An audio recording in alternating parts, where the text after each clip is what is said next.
So guys অনেকক্ষণ ride করার পর আমরা এখন আছি রুমা উপজেলার একটা চেকপোস্টে। এটা হচ্ছে চেকপোস্ট। সো আমরা এখন এখানে আছি।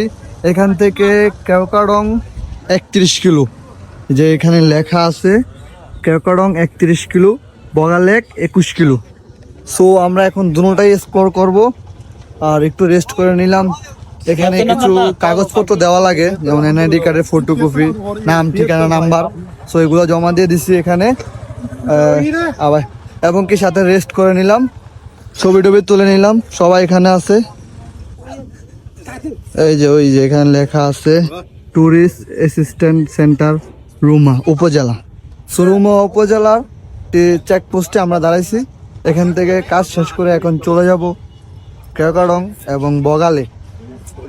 বন্ধু, রোডগুলা কেমন? আরে ভাই, যে ঝুঁকিপূর্ণ রোড, যারা আসবেন অবশ্যই সাবধান। বাইকের হাট দেখেন, শুধু বাইক আর বাইক। এত মানুষ যে ঘুরতে আসে যা বলার বাইরে, এত জনপ্রিয়। আর বেশিরভাগই বাইক বাইক। এই যে কেউ আসতেছে, কেউ যাইতেছে। সো কেউ আছে চলে গেছে, মানে বাইরে যেতেছে, তা আমরা মাত্র ঢুকতেছি।